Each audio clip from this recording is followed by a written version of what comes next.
Congress party మేనిఫెస్టోలో ఇచ్చిన హామీ ప్రకారం తెలంగాణ రాష్ట్ర బడ్జెట్లో బీసీలకు 31,000 కోట్లు కేటాయించాలని ప్రభుత్వాన్ని కోరిన నేషనల్ ఓబీసీ ఇంటెలెక్చువల్ ఫోరం అధ్యక్షుడు ఆళ్ల రామకృష్ణ ఈ మేరకు బషీర్బాగ్ ప్రెస్ క్లబ్లో సమావేశం నిర్వహించారు. అత్యధిక జనాభా కలిగిన బీసీలకు 27% తగ్గకుండా బడ్జెట్లో కేటాయింపులు చేయాలన్నారు.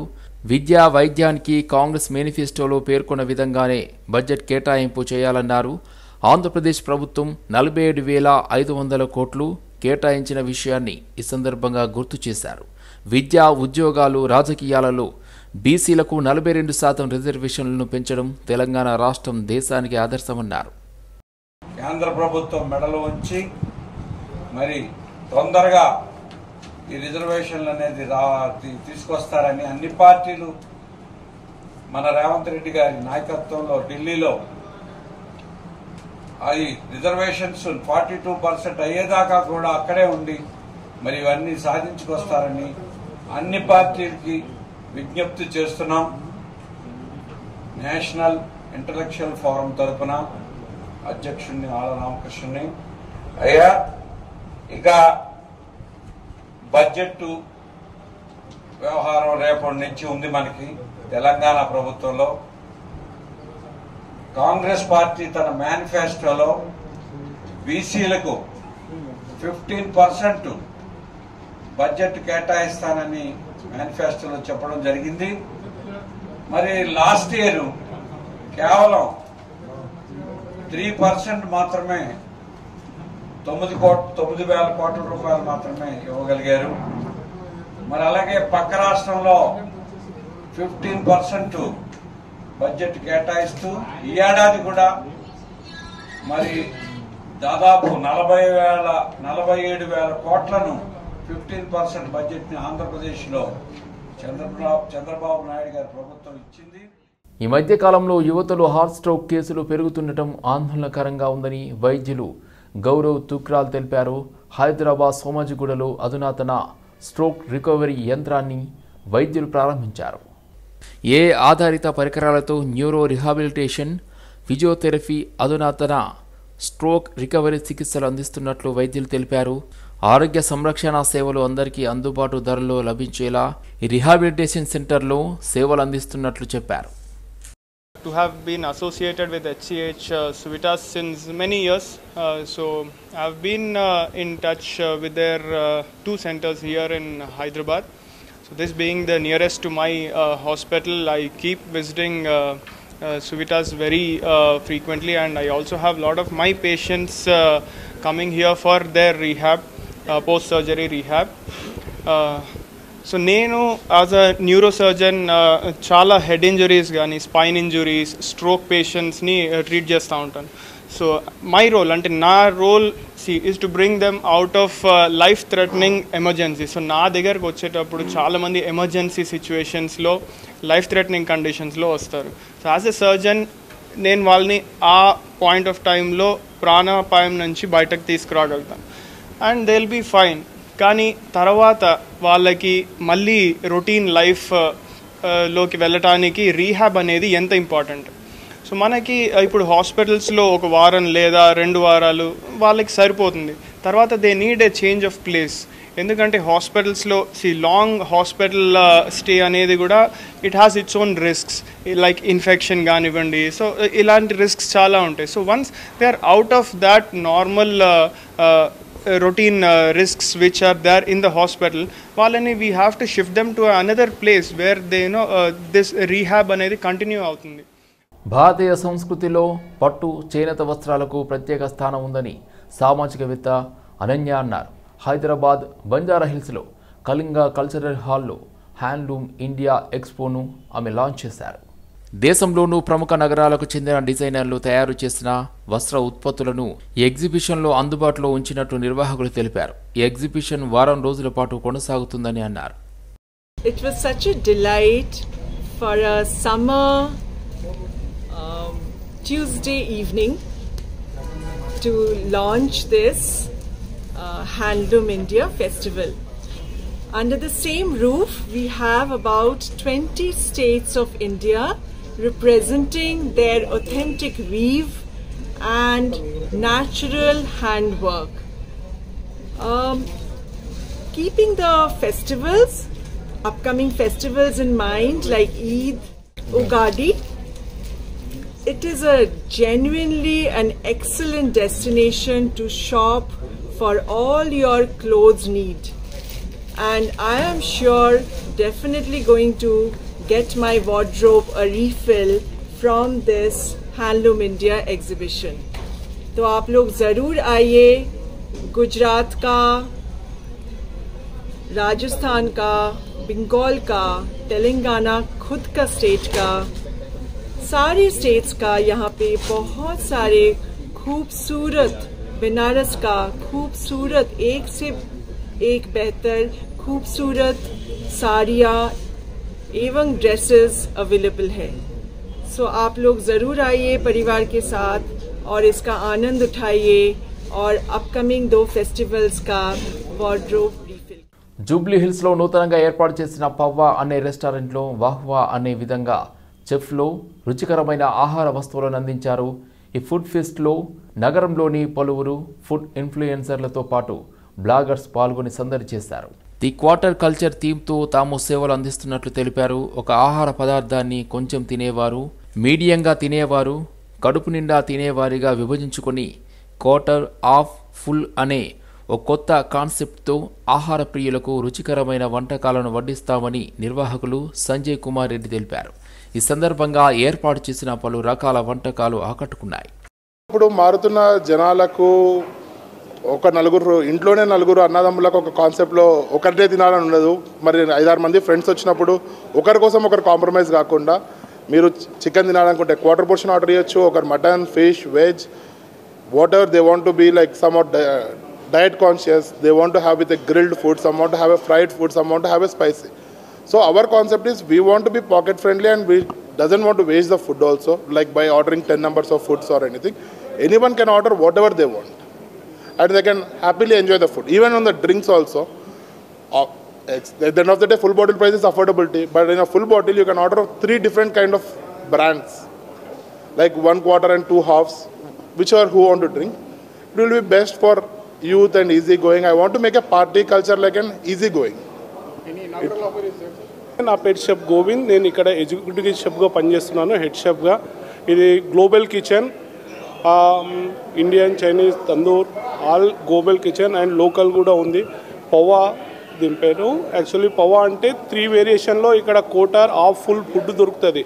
ఒక నలుగురు వచ్చాక మనకు ఏడైనా వెళ్ళినాక ఫుల్ పోర్షనే ఆర్డర్ చేసి ఇద్దరు తింటారు, ఇద్దరు తినలేక ఇలాగే ఉంటుంది. కాబట్టి ఇక్కడ నలుగురు వచ్చిన 4 ఐటమ్లు వేరియేషన్లో ఆర్డర్ చేసుకుని తినొచ్చు. ఇక్కడ ఒకరు వెజ్, ఒకరు నాన్ వెజ్, ఒకరు ఫిష్. ఇలా మన దగ్గర ఎలా అంటే ఫ్రెండ్లీగా 5 మంది వచ్చినా ఇలా వేరియేషన్లో తినొచ్చు. ఇక్కడ Vinayak, I'm the operation head at Pavva. So Pavva basically is the pocket friendly bar, so which you will get like quarter portions, half portions and full portions. So it's not effect on your pocket. So we have very nice amount of dishes. The outside you will get only the nachos, right? But we are serving the Doritos chaat, just totally different. And some of the other dishes like a poha crusted prawns, spinach namak para, JD pappu pakoda, and the lots of dishes which is very very unique and very tasty. BC సంఘాలతో CM Revanth Reddy సమావేశం నిర్వహించారు. పూర్తి పారదర్శకంగా కులగణన సర్వేను పూర్తి చేశామని తెలంగాణ ముఖ్యమంత్రి రేవంత్ రెడ్డి తెలిపారు. ఎస్సీ వర్గీకరణ కోసం చాలా పోరాటాలు జరిగాయన్నారు. ఈ పోరాటంలో ఎంతోమంది ప్రాణాలు అర్పించారని గుర్తు చేశారు. 2004లో ఉషా మెహ్రా కమిటీ వేసి సమస్య పరిష్కారానికి ఆనాడే కాంగ్రెస్ ప్రయత్నించిందని చెప్పారు. ఇన్నాళ్లకు తాను సీఎంగా ఉన్నప్పుడు సమస్య పరిష్కారం కావడం సంతోషకరమని సీఎం రేవంత్ రెడ్డి తెలిపారు. దేశవ్యాప్తంగా దళితులకు కాంగ్రెస్ అండగా ఉంటుందని అన్నారు. పార్టీలో, ప్రభుత్వంలో ఎస్సీలకు కాంగ్రెస్ ఎన్నో అవకాశాలు ఇచ్చిందని తెలిపారు. కోర్టు తీర్పు ఇచ్చిన గంటలోనే వర్గీకరణ అమలు చేస్తామని చెప్పామని అన్నారు. దళితుల అభ్యున్నతి కోసం కాంగ్రెస్ అనేక నిర్ణయాలు తీసుకుంటుందని ముఖ్యమంత్రి రేవంత్ రెడ్డి తెలిపారు. హైదరాబాద్ మహానగరానికి మణిహారంగా మారిన ఔటర్ రింగ్ రోడ్ వైఎస్ఆర్ హయాంలో కాంగ్రెస్ ప్రభుత్వం తీసుకొచ్చిందని ఎమ్మెల్సీ బల్మూరు వెంకట్ అన్నారు. ఔటర్ రింగ్ రోడ్ రావడంతో సిటీ రూపురేఖలే మారిపోయి రోడ్డు కనెక్టివిటీ పెరిగిందన్నారు. పెట్టుబడులు తరలి వచ్చాయని, అభివృద్ధి హైదరాబాద్కు క్యూ కట్టిందన్నారు. ఫార్మా కంపెనీలు, ఐటీ కంపెనీలు నగర శివారు ప్రాంతాల్లో వెలిశాయని, ఓఆర్ఆర్తో పెట్టుబడులే కాదు ఉద్యోగ ఉపాధి అవకాశాలు పెరిగాయన్నారు. నరసింహరావు గారు. అధ్యక్ష, హైదరాబాద్కు ఔటర్ రింగ్ రోడ్ ఇచ్చింది కాంగ్రెస్, హైదరాబాద్కు రీజనల్ రింగ్ రోడ్ కూడా కాంగ్రెస్ ప్రభుత్వమే తెస్తుందని చెప్పి ఈరోజు ప్రజలు సంపూర్ణ విశ్వాసంతో ఉన్నారు. ఎందుకనంటే అధ్యక్ష, గతంలో కూడా గత ప్రభుత్వం కూడా 2014 మేనిఫెస్టోలా ఇదే అంశాన్ని పొందుపరిచారు. వారి దాంట్లో నగర చుట్టూ 60 కిలోమీటర్లతో మరొక రింగ్ రోడ్ని వేస్తామని చెప్పారు. వాళ్ళు వెయ్యలేకపోయినరు. కానీ ఈరోజు ఏదైతే ఔటర్ రింగ్ రోడ్ని ఏ రకంగా 2008లో ప్రారంభించి విడతల వారీగా 158 కిలోమీటర్లు సుమారు 6,696 కోట్లతోటి ఔటర్ రింగ్ రోడ్ని పూర్తి చేసుకుర్రో, ఈ మన ప్రభుత్వం, ఈ కాంగ్రెస్ ప్రభుత్వం ఈ టైం ఫ్రేమ్లో ఏదైతే సంబంధించి ప్యాకేజ్లు ప్రకటించడం జరిగిందో, ఏదైతే 5 ప్యాకేజెస్గా దీన్ని ప్రకటించడం జరిగిందో, ఇవన్నీ ఎప్పటి లోపల పూర్తయితాయి, దీనికి సంబంధించిన ఎక్స్పెండిచర్ ఎంత అవుతుంది, పూర్తి వివరాలు మీ ద్వారా మంత్రి గారిని కోరుతున్నా తెలియాల్సిందిగా. కాంగ్రెస్ పార్టీ ఎన్నికల సందర్భంగా ఇచ్చిన హామీలు అమలు చేయాలని ఎమ్మెల్సీ కవిత, పలువురు నేతలు డిమాండ్ చేశారు. మాట తప్పడం, మడమ తింపడం కాంగ్రెస్ పార్టీ నైజమని, అన్ని వర్గాలను వంచినట్టు విద్యార్థులను మోసం చేశారని ఆరోపించారు. స్టేషన్ గన్పూర్ సభలో కాంగ్రెస్ ఇచ్చిన హామీలు అమలు చేయలేమని చేతులెత్తేసిందని విమర్శించారు. డిగ్రీ ఆపై చదివే విద్యార్థినులకు స్కూటీలు ఇవ్వాలని డిమాండ్ చేశారు. ఇచ్చిన హామీలు అమలు చేయాలని, లేని పక్షంలో ప్రజా ఆగ్రహానికి గురికాక తప్పదన్నారు. మళ్లీ సమస్యలకు కేంద్రంగా తెలంగాణ మారుతుందన్నారు. 1,50,000 కోట్ల అప్పు చేసి హామీలు విస్మరించారని ఆరోపించారు.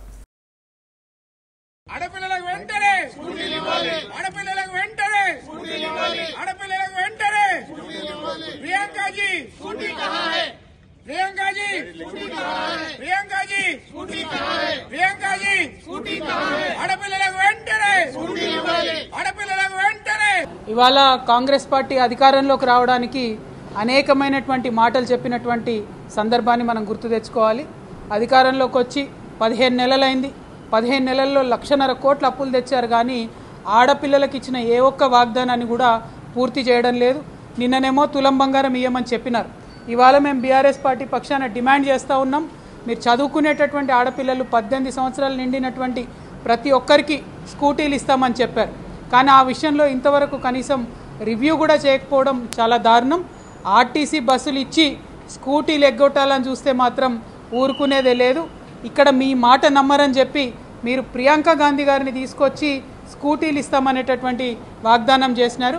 So that is why we're questioning Priyanka ji, it has been 15 months of your government. Where are the scooties for the young girls? This is a question today in the minds of every person, and they are also writing postcards to Priyanka ji. So we demand that this scooty should be immediately delivered to the young girls of Telangana. Thank you. Jai Telangana. తమ party శాసనసభాపక్ష నేత ఏలేటి మహేశ్వర్ రెడ్డిని రోడ్లపై తిప్పారంటూ BJP ఎమ్మెల్యేలు assembly ప్రాంగణంలో నిరసన చేపట్టారు. పోలీసుల వైఖరిని నిరసిస్తూ నల్ల బ్యాడ్జీలు ధరించి ఆందోళనకు దిగారు. మహేశ్వర్ రెడ్డితో పాటు ఆ పార్టీ ఎమ్మెల్యేలు పాయల్ శంకర్, పాల్వాయి హరీష్, ధన్పాల్ సూర్యనారాయణ తదితరులు నిరసన తెలిపారు. బీజేవైఎం ఆధ్వర్యంలో చేపట్టిన అసెంబ్లీ ముట్టడి కార్యక్రమంలో ఏలేటి మహేశ్వర్ రెడ్డి పాల్గొన్నారు. అనంతరం ఆయన్ను పోలీసులు అదుపులోకి తీసుకుని అసెంబ్లీ వద్దకు తీసుకువచ్చారు. కాంగ్రెస్ ప్రభుత్వాన్ని నిలదీసినందుకు ప్రజాప్రతినిధుల పరిస్థితి ఇలా ఉంటే ఇక కాంగ్రెస్ ప్రజాపాలనలో ప్రజల పరిస్థితి ఎలా ఉంటుందో తెలంగాణ సమాజం ఆలోచించాలని పేర్కొంది. ఇదేనా మీ రాహుల్ గాంధీ చెప్పిన మొహమ్మద్ కి దుకాన్ అని కాంగ్రెస్ పార్టీని ప్రశ్నించింది. ప్రజల పక్షాన పోరాడుతూ వారికిచ్చిన హామీలను నెరవేర్చాలంటూ ముఖ్యమంత్రి రేవంత్ రెడ్డి చేతగానితనాన్ని బీజేపీ ఎమ్మెల్యేలు బట్టబయలు చేస్తూ కాంగ్రెస్ ప్రభుత్వాన్ని ఊపిరాడనివ్వకుండా చేస్తున్నారని విమర్శించారు.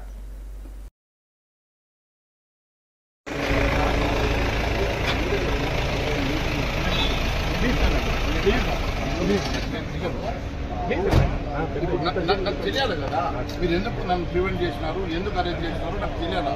సిఏ గారు నాకు తెలియాలా? లేదు సిఏ గారు నాకు లేదు, నాకు మీ మీద కాదు, ప్రభుత్వం ఎస్టీ మహిళా కార్పొరేటర్ సుజాత నాయక్పై అసభ్యకర వ్యాఖ్యలు చేసిన ఎల్బీ నగర్ ఎమ్మెల్యే సుధీర్ రెడ్డిపై మహిళా కమిషన్లో కాంగ్రెస్ కార్పొరేటర్లు ఫిర్యాదు చేశారు. GHMC floor leader Darpalli Rajasekhara Reddy ఆధ్వర్యంలో మహిళా కమిషన్ చైర్పర్సన్ నేరెల్లా శారద కలిశారు. మహిళా కార్పొరేటర్ సుజాత నాయక్ మధు యాష్కితో హనీమూన్కి వెళ్ళాలి అని ఎమ్మెల్యే సుధీర్ రెడ్డి చేసిన వ్యాఖ్యలను సీరియస్గా తీసుకున్నారు. మహిళా కమిషన్ ముందు హాజరు కావాలంటూ బీఆర్ఎస్ ఎమ్మెల్యే సుధీర్ రెడ్డికి మహిళా కమిషన్ సమన్లు జారీ చేశారు. రాజ్యాంగబద్ధమైన పదవిలో ఉన్న మహిళా కార్పొరేటర్పై ఇలాంటి వ్యాఖ్యలు చేయడం అంటే మహిళా లోకాన్ని అగౌరవపరచడమే అంటూ మహిళా కమిషన్ ఆగ్రహించారు. నిన్న జరిగిన సంఘటన దేవిరెడ్డి సుధీర్ రెడ్డి గారు ఎల్బీ నగర్ ఎమ్మెల్యే, నేను ఒక హస్తినాపూర్ కార్పొరేటర్, గిరిజన మహిళను, నేను ఒక ట్రైబల్ ఉమెన్ను. నేను గెలిచినప్పటి నుంచి నాకు నానా విధాలుగా హింసిస్తూ నన్ను ప్రోటోకాల్గా ఇబ్బంది పెడుతూ నన్ను ప్రతి అడుగులో నన్ను హింస పెట్టుకుంటూ నన్ను ఇవాళ నిన్న మాట్లాడిండు. హనీమూన్ అనే పదానికి నాకైతే అర్థం తెలియదు. మరి ఒక భార్యాభర్తలు చేసిన వాడికి వేరే వాళ్లతో అంటగట్టి నన్ను కించపరిచేలా చేసావు. మరి అదే నీ ఇంట్లో నీ కోడలు ఉంది, నీ భార్య ఉంది. మరి రాజకీయ 30 సంవత్సరాల నుండి ఎవరెవరితో హనీమూన్ చేస్తే నువ్వు ఎమ్మెల్యే పదవిలో ఉన్నావు సుధీర్ రెడ్డి. నీకు నీ పదవి కావాలి అని వేల కోట్లు లక్షల కోట్లు ఎక్కడి నుంచి సంపాదించుకున్నావు? నువ్వు రాజకీయంగా నీ పెళ్ళానికి మీ అమ్మ హనీమూన్ చేస్తేనే కదా నువ్వు వేల కోట్లు సంపాదించినవేమోనని నేను అనుకుంటున్నాను. నీ ధునికి సమాధానం చెప్పాలి. నేను ఒక ఎస్టీ మహిళని, దీనిపైన నీకు కేసు పెట్టి ఎస్సీ ఎస్టీ అల్ట్రా కేసు పెట్టేసి నీకు పోలీస్ స్టేషన్లో లాగడం కంపల్సరీ, నీకు శిక్ష పడేలాగా చూస్తాను. ఇప్పుడు మా కమిషన్ మేడం శారదాక కూడా మేము లెటర్ ఇవ్వడం జరిగింది. అందరికీ నమస్కారం. జై తెలంగాణ, జై కాంగ్రెస్. మరి నిన్న జరిగిన సంఘటన చాలా బాధాకరమని తెలియజేస్తా ఉన్నాను. ఎందుకంటే బానోతు సుజాతక్కపై మరి ఎమ్మెల్యే సుధీర్ రెడ్డి గారు చేసిన వ్యాఖ్యలు నిజంగా సిగ్గుచేట అనిపిస్తా ఉంది. మరి ఈరోజు మహిళా కమిషన్ కి రావడం జరిగింది. మరి ఎమ్మెల్యే సుధీర్ రెడ్డి గారి పైన కఠిన చర్యలు తీసుకోవాలని కమిషనర్ గారిని నేరెళ్ల శారదక్కని కోరడం జరిగింది. ఎందుకంటే ఇది మొదటిసారి కాదు, ప్రతిసారి కూడా ఆమె పైన మాటల యుద్ధము, అదేవిధంగా చేతల యుద్ధము. మరి నిన్న అందరి ముంగట నిజంగా ఒక బాధ్యతాయుతమైన పోస్ట్ లో ఉండి మరి సుదీర్ఘ రాజకీయ అనుభవం ఉండి మరి ఎన్నోసార్లు ఎమ్మెల్యే చేసి మరి మహిళలంటే గౌరవం ఉండాలి. తెలంగాణ రాష్ట్రంలో మహిళలకు పెద్దపీట వేస్తూ ఉంటే మరి ఈ రోజు అసహనానికి లోనే, ఎంతో బాధకు లోనే, మరి పదవిలో లేరనే బాధతోటి, ఫ్రస్ట్రేషన్ తోటి ఈ రోజు ఒక గిరిజన ఆడబిడ్డకి మరి ఎంతో చేసిన వ్యాఖ్యలు అనేటివి కూడా పూర్తిగా కూడా తెలంగాణ రాష్ట్రంలో యావత్ తెలంగాణ ప్రజలు చూస్తా ఉన్నారు. సో వారిపై కఠిన చర్యలు తీసుకోవాలి, గిరిజన ఆడబిడ్డకు న్యాయం చేయాలని, వారిపై ఎస్సీ ఎస్టీ అట్రాసిటీ కేసు చేయాలని మేము మా సహచర కార్పొరేటర్స్ ఇక్కడికి రావడం జరిగింది. కూకట్పల్లి అల్విన్ కాలనీ తులసీవనం వద్ద అవని స్వచ్ఛంద సంస్థ ఆధ్వర్యంలో 5K రన్ కార్యక్రమాన్ని నిర్వహించారు. మంత్రి జూపల్లి కృష్ణారావు, టూరిజం శాఖ చైర్మన్ పటేల్ రమేష్ రెడ్డితో కలిసి జెండా ఊపి ప్రారంభించారు. చిన్న జీవితంలో ఏ పని చేయాలన్నా ఆరోగ్యమే ప్రథమమని మంత్రి అన్నారు. అందుకే ప్రతి ఒక్కరూ నిత్యం వ్యాయామం చేయాలని సూచించారు. ఇలాంటి సామాజిక కార్యక్రమాలు తరచుగా నిర్వహించాలని, ఆరోగ్య ప్రాధాన్యతను ప్రజల్లో పెంచేందుకు స్వచ్ఛంద సంస్థలు ముందుకు రావాలని మంత్రి పిలుపునిచ్చారు. అలాంటి సంస్థలకు ప్రభుత్వ సహాయం అందించేందుకు తాము సిద్ధంగా ఉన్నామన్నారు. మహిళా దినోత్సవాన్ని పురస్కరించుకొని అవని ఎన్జిఓ సంస్థ, ఆ సంస్థ అధ్యక్షురాలు శిరీష గారు యొక్క 5K రన్ను మహిళల కోసం ప్రత్యేకంగా ఏర్పాటు చేయడం జరిగింది. వారిని అభినందిస్తా ఉన్నా. ఎందుకంటే ఆరోగ్యమే మహాభాగ్యం పెద్దలు. ఆరోగ్యాన్ని కాపాడుకోవాల్సిన అవసరం ఉంది కాబట్టి, ఆరోగ్యము చదివే ప్రధానం కాబట్టి, అట్లాగే వాటికి మానసిక ధైర్యం ఇవ్వడం, అట్లాగే రకరకాల అంటే అన్ని సమస్యలకు పరిష్కారం అనేది ఆరోగ్యం ద్వారా దొరుకుతుంది. కాబట్టి మరి ఇటువంటి కార్యక్రమాలు చేస్తున్నప్పుడు అభినందిస్తూ ఇటువంటి చాలామంది చేయాల్సిన అవసరం ఉంది. ఇటువంటి సంస్థలు చేస్తున్న వాళ్ళకు మనం తోడ్పాటు కూడా సమాజం నుంచి తోడ్పాటు, అన్ని వర్గాలపైన తోడ్పాటు కూడా అవసరం. ఎందుకంటే ఈనాడు జరుగుతున్నటువంటి రకరకాల అనర్థాలు, రకరకాల సమస్యలకు దిగజారిపోతున్న విలువలకు వీటన్నిటినీ సరి చేయాలంటే ప్రభుత్వం ఒకటే కాదు, ప్రభుత్వం కాదు వ్యక్తులు సంస్థలు కూడా ముందుకు రావాలి. కాబట్టి మరొకసారి ఈ 5K రన్ చేస్తున్నట్టుగా అభినందిస్తా ఉన్నా. శాసనసభ స్పీకర్ గడ్డం ప్రసాద్ కుమార్పై బీఆర్ఎస్ ఎమ్మెల్యే జగదీష్ రెడ్డి చేసిన అనుచిత వ్యాఖ్యలను ఖండించాలని శేర్లింగంపల్లి నియోజకవర్గం కాంగ్రెస్ నేతలు చెప్పారు. వివేకానంద్ నగర్ డివిజన్లో సీనియర్ నాయకులు నాయినేని చంద్రకాంతరావు ఆధ్వర్యంలో నిరసన చేపట్టారు. రిక్షా పుల్లర్స్ కాలనీ చౌరస్తా వద్ద కాంగ్రెస్ పార్టీ నాయకులు కార్యకర్తలతో కలిసి జగదీశ్వర్ రెడ్డి దిష్టిబొమ్మను దహనం చేశారు. జగదీష్ రెడ్డి స్పీకర్కు క్షమాపణ చెప్పాలని కోరుకుంటూ, లేదంటే ఆయన సభ్యత్వాన్ని వెంటనే రద్దు చేయాలని డిమాండ్ చేశారు. శాసనసభలో ఏ సభ్యుడు కూడా ఇతర సభ్యులను కించపరిచే విధంగా, అవమానపరిచే విధంగా చులకనగా చేసి మాట్లాడే పద్ధతి ఇప్పటికైనా మానుకోవాలని హెచ్చరించారు. BRS party MLA Jagadishwar Reddy గారు నిండు అసెంబ్లీలో ఒక సభాపతిని పట్టుకొని, ఒక దళిత స్పీకర్ అతన్ని పట్టుకొని ఆ సభకు ఆయనే బాస్, అతన్ని పట్టుకొని అన్పార్లమెంట్ గా ఏకవచనం మాట్లాడే జగదీశ్వర్ మొదటగా కాంగ్రెస్ పార్టీ వివేకానంద డివిజన్ నుంచి ఖబర్దారు డిమాండ్ చేస్తూ ఈరోజు ఆ మాటలు ఇమ్మీడియట్లీ వెనక్కి తీసుకొని దానికి సందర్భం క్షమాపణ కోరాలని మేము కాంగ్రెస్ పార్టీ నుంచి డిమాండ్ చేస్తున్నాం. దానికి నిరసనగా ఈరోజు పిసిసి అధ్యక్షులు మహేష్ కుమార్ గౌడ్ ఆదేశాల మేరకు Vivekananda division senior Congress party నాయకుడు చంద్రకాంత్ గారి నాయకత్వంలో ఈరోజు ఎమ్మెల్యే జగదీశ్వర్ రెడ్డి గారి దిష్టిబొమ్మను దానం చేయడం జరిగింది. ముఖ్యంగా ఇంకా బీఆర్ఎస్ పార్టీ నాయకులకు సిగ్గు శరం ఏమాత్రం లేదు. ఎందుకంటే ఇంకా అధికారంలో ఉన్న అక్కసుతోని నోటికొచ్చినట్లు ఒక సభాపతిని పట్టుకొని మాజీ మంత్రివర్యులు జగదీష్ రెడ్డిపై అసెంబ్లీలో సస్పెన్షన్ని వ్యతిరేకిస్తూ శేర్లింగంపల్లి నియోజకవర్గం వివేకానంద్ నగర్ డివిజన్లో మాజీ కార్పొరేటర్ మాధవరం రంగారావు ఆధ్వర్యంలో నిరసన చేపట్టారు. అంబేద్కర్కి పూలమాలలు వేసి అనంతరం ధర్నాకు దిగారు. కాంగ్రెస్ పార్టీ నాయకులు చేసే నిరసనలకు మాత్రం పోలీసులు అనుమతి ఇస్తున్నారని మాధవరం రంగారావు అన్నారు. పోలీసుల సమక్షంలో జగదీశ్వర్ రెడ్డి దిష్టిబొమ్మను దగ్ధం చేసినా ఎలాంటి చర్యలు తీసుకోలేదని రంగారావు ఆరోపించారు. శాంతియుతంగా బీఆర్ఎస్ చేపట్టిన నిరసనని పోలీసులు అడ్డుకుంటున్నారని మాధవరం రంగారావు ఆరోపించారు. కాంగ్రెస్ పార్టీ ఇదే ధోరణిలో ముందుకు వెళ్తే తగిన గుణపాఠం చెప్తామని రంగారావు హెచ్చరించారు. ఈరోజు కేటీఆర్ గారి పిలుపు మేరకు ఏదైతే జగదీష్ రెడ్డి గారు అసెంబ్లీలో మాట్లాడినందుకు, మరి ఆయన సస్పెండ్ చేసినందుకు దాని నిరసనగా దానికి ఈరోజు నిరసన తెలుపుతున్నాం. అలాగే మాజీ సీఎం కేసీఆర్ గారి మీద రేవంత్ రెడ్డి గారు రవీంద్ర భారతిలో మాట్లాడుతూ ప్రభుత్వ లెక్చరర్లకు ఉద్యోగ పత్రాలు ఇస్తామని చెప్పి మాట్లాడుతూ మరి చాలా అధ్వానంగా మాట్లాడడం జరిగింది.